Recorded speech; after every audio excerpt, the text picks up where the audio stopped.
छंदोपनिषद प्रथम प्रपाठक का द्वितीय खंड। पहले खंड में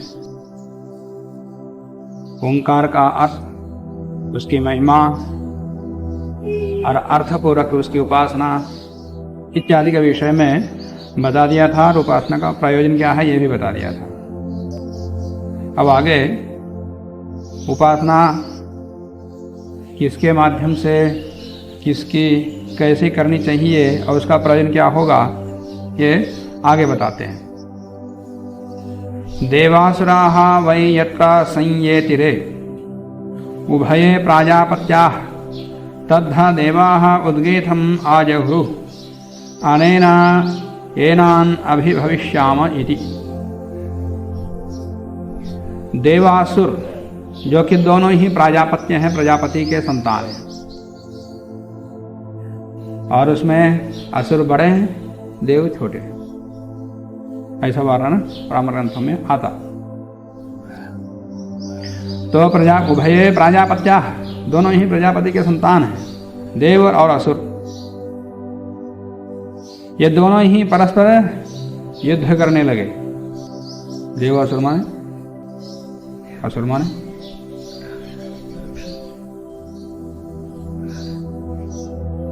राक्षस, देव माने देवता। ये दोनों भाई हैं, एक ही प्रजापति के संतान हैं, दोनों परस्पर भाई हैं। तो एक देवता दूसरा असुर कैसे हो जाते? एक ही के संतान परस्पर दोनों भाई एक जैसे तो रहेंगे? स्वभावतः गुणतः कोई दिव्य गुणों से देवता कहलाता है, दुष्ट गुणों से दूसरा असुर कहलाता। और असुर का अर्थ राक्षस ऐसा अर्थ नहीं है, क्रूर हिंसक ऐसा अर्थ नहीं है। वो भी अर्थ है पर वो ही अर्थ नहीं है। भिन्न भिन्न प्रसंगों में असुर शब्द आया है। देवताओं के लिए भी असुर शब्द आया है, अग्नि वायु प्राण इत्यादि जड़ देवताओं के लिए भी असुर शब्द आया है। इसकी व्युत्पत्ति असुषु रमते इति असुरः, माने प्राणों में जो रमता है, बस अपनी प्राण की रक्षा करता है, अपने प्राण को ही देखता है, दूसरे प्राणों को नहीं देखता। अपने प्राण की रक्षा के लिए दूसरों को मारना पड़े मारेगा, ये प्रचलित अर्थ है। परंतु असुन रातीति असुरः, जो प्राणों को देता है, प्राणदाता, तो प्राणदाता भगवान भी है। प्राणदाता जो परोपकार करने वाला, दिव्य गुणों वाला, वो भी असुर कहलाएगा। ऋषि मुनि भी असुर है। ऋषि मुनि असुर, ऋषि मुनि राक्षस है। जो प्राणदाता है, चिकित्सक भी हो सकता है। असुन रातीति असुरः,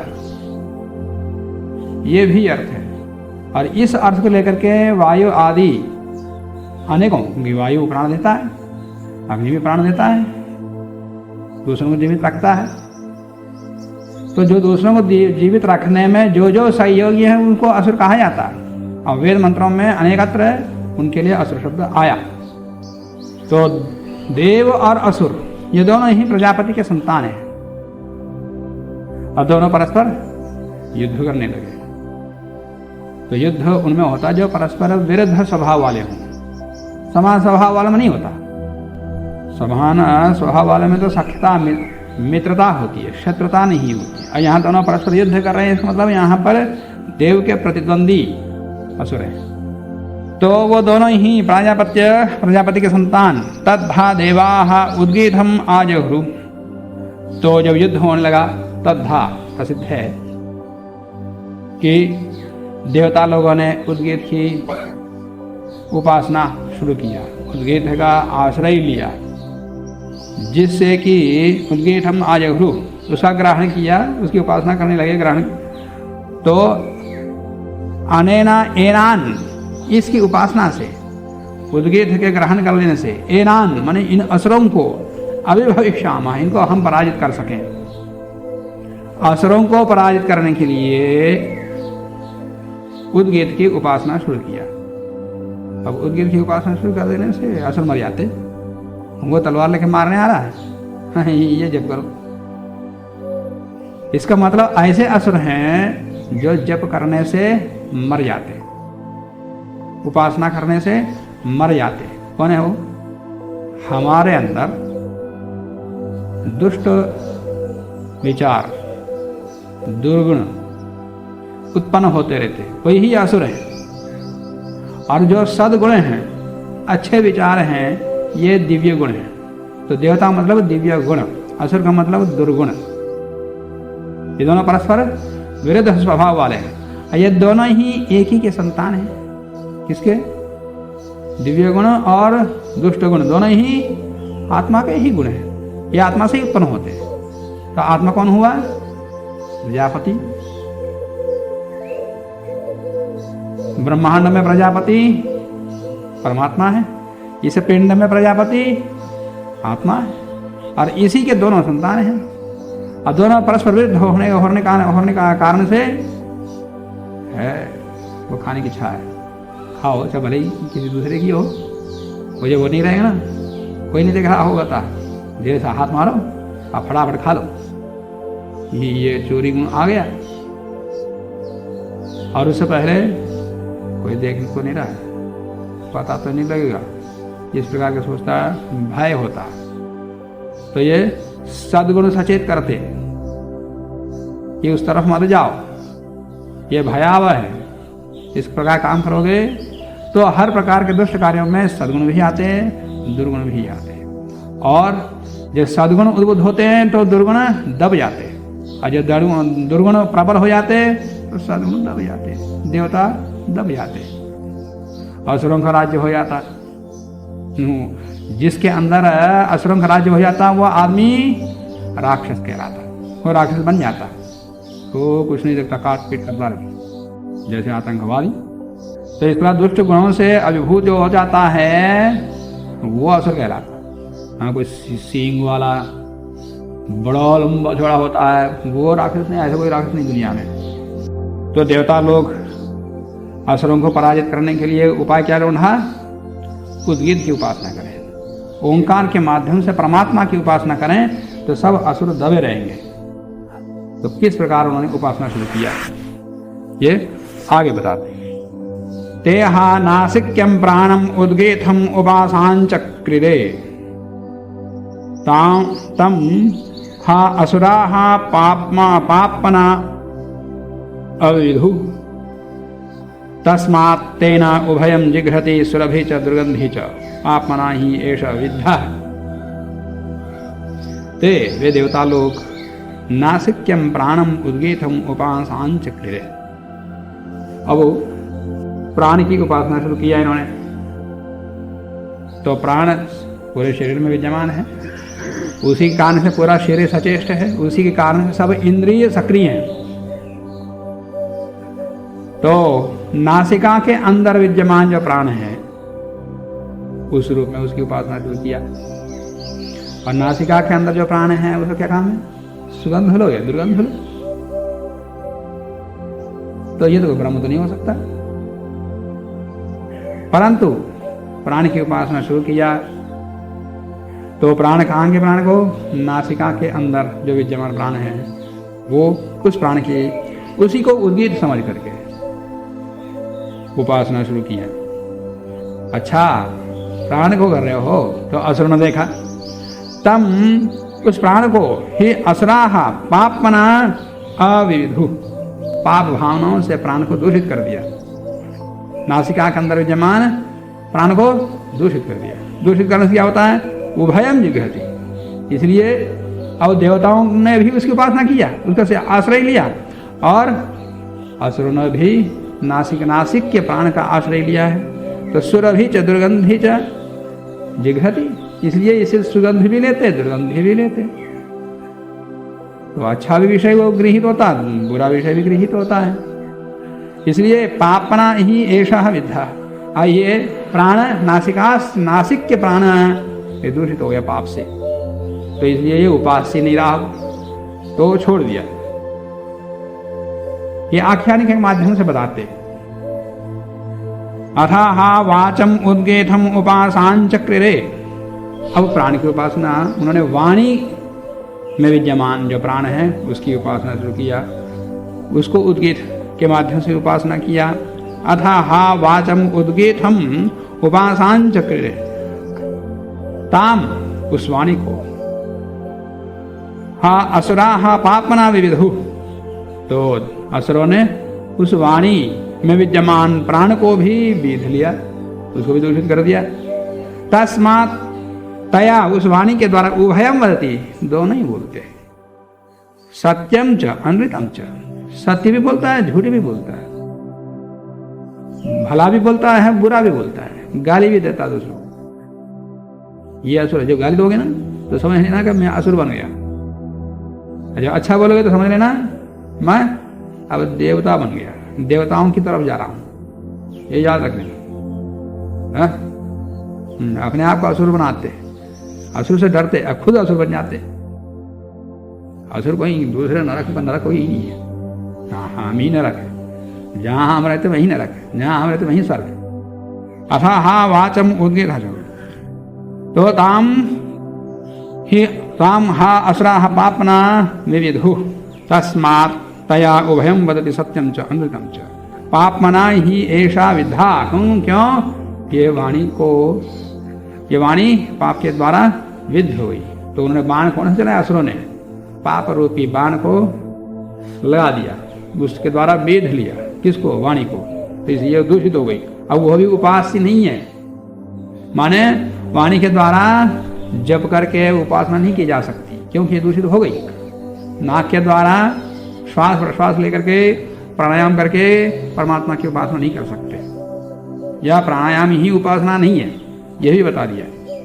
और वाणी के द्वारा किसी का जप करना, ये भी परमात्मा की उपासना नहीं है, क्योंकि ये पाप के द्वारा विद्ध हो गई। अथाहा चक्षुः उद्गेथम उपासांचक्रिरे।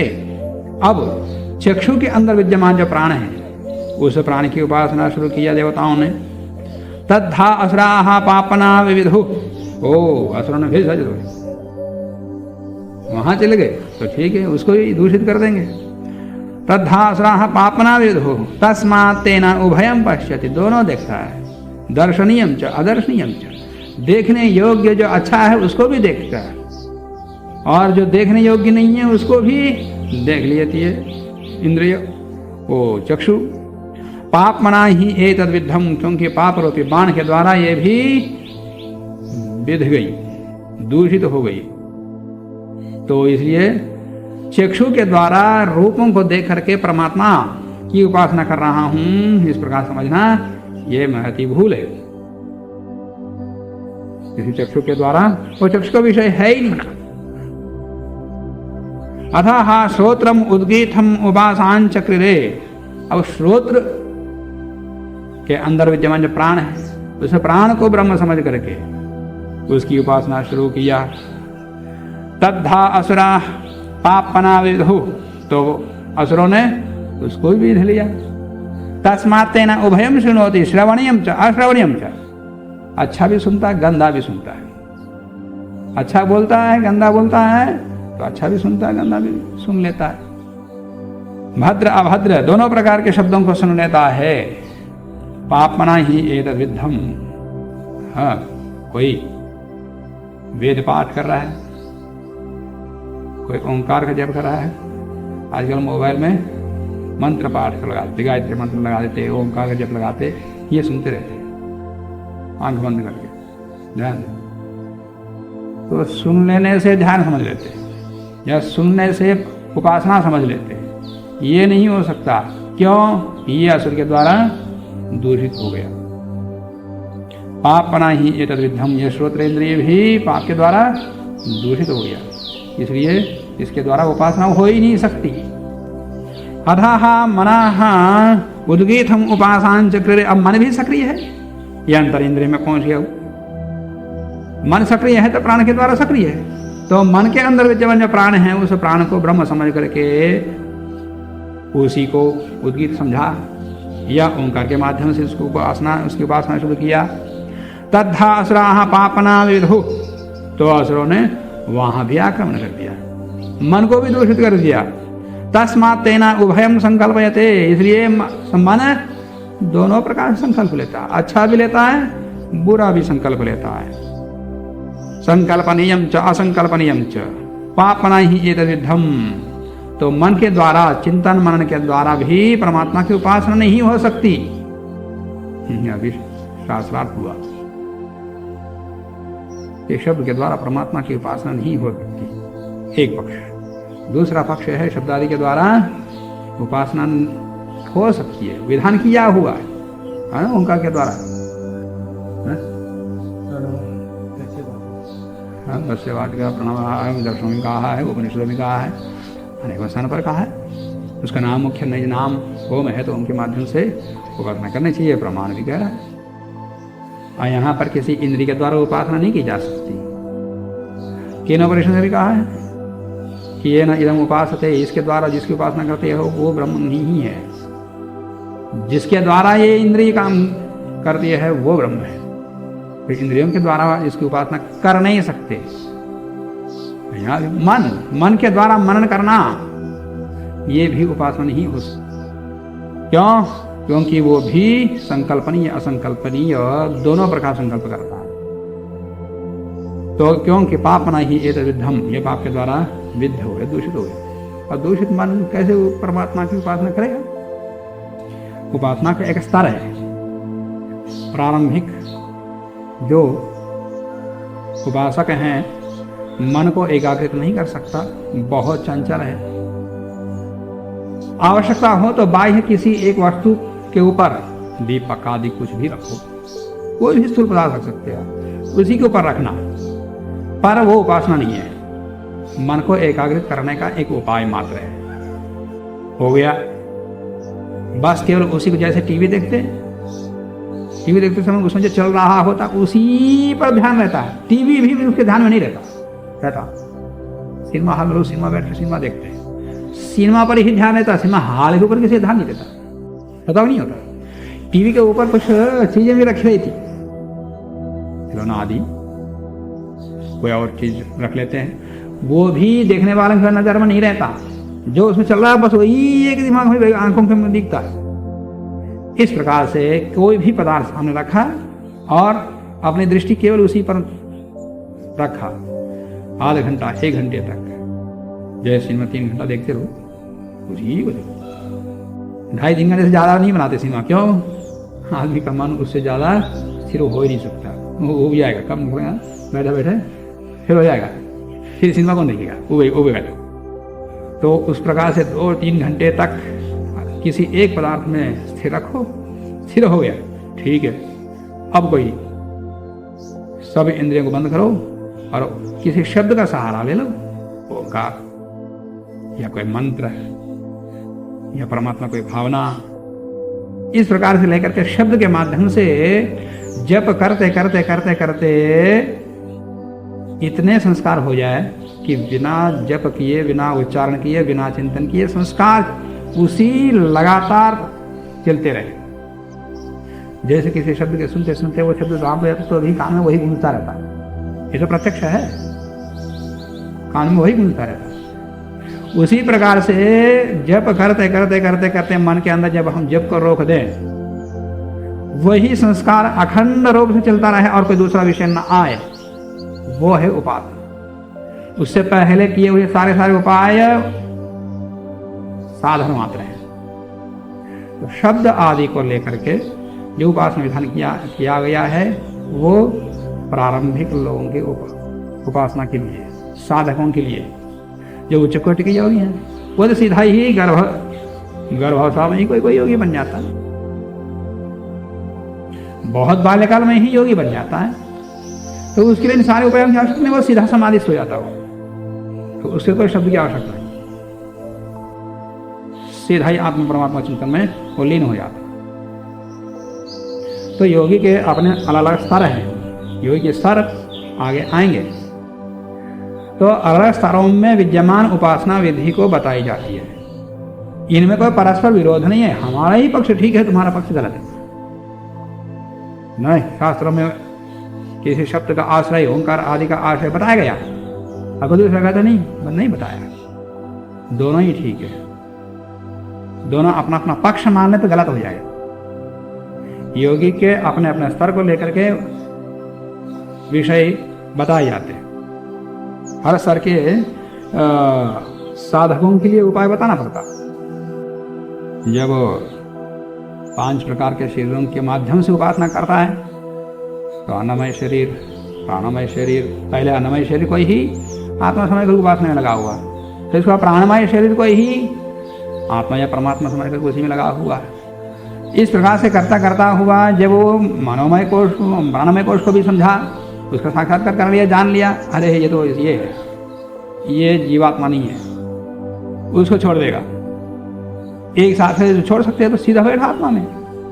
पर अभी तो हम शरीर को आत्मा समझ रहे हैं, पर जब पूर्ण रूप से समझ लिया कि ये आत्मा नहीं है, फिर प्राणमय शरीर में जाएगा।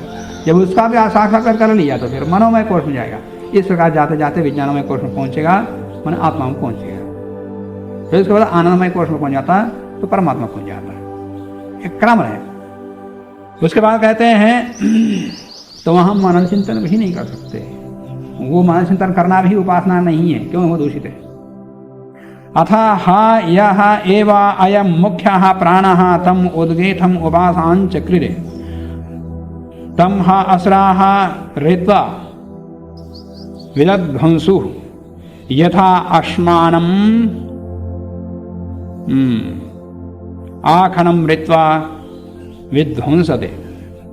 अब अंतिम स्थान पर पहुंच गया। अराहाय एव अयम मुख्यः प्राणः।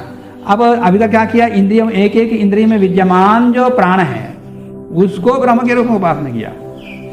अब मन भी छूट गया, उसके उदाहरण भी नहीं कर सकते, तो मुख्य प्राण पहुंचे जो किसी में विभाजित नहीं है।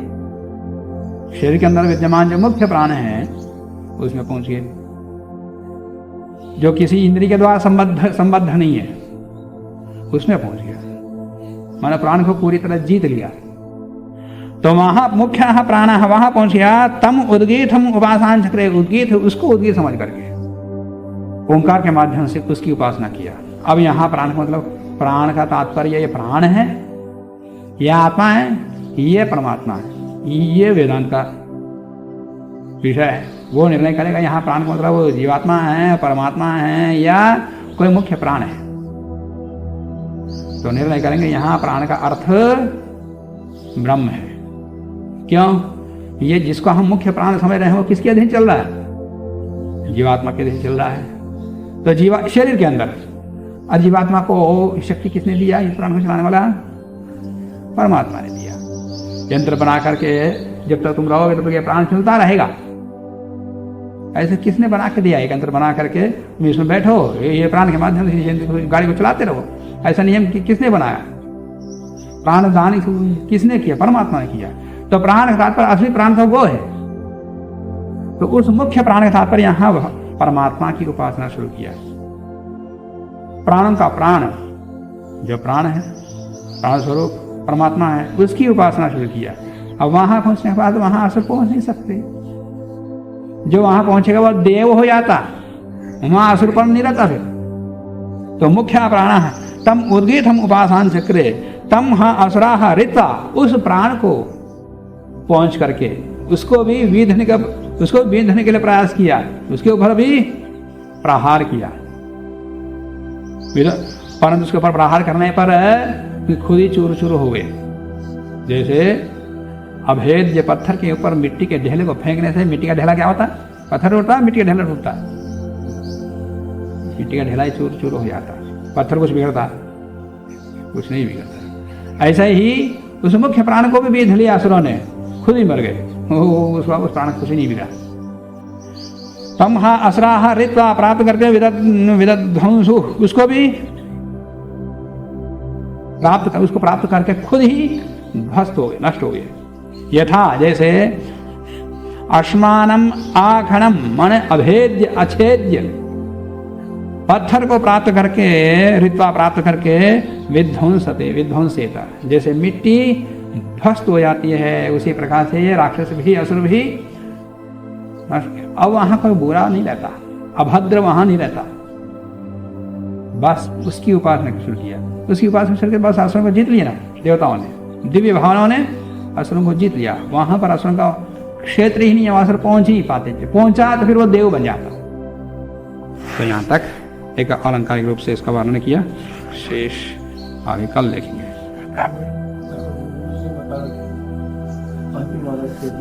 हाँ जी।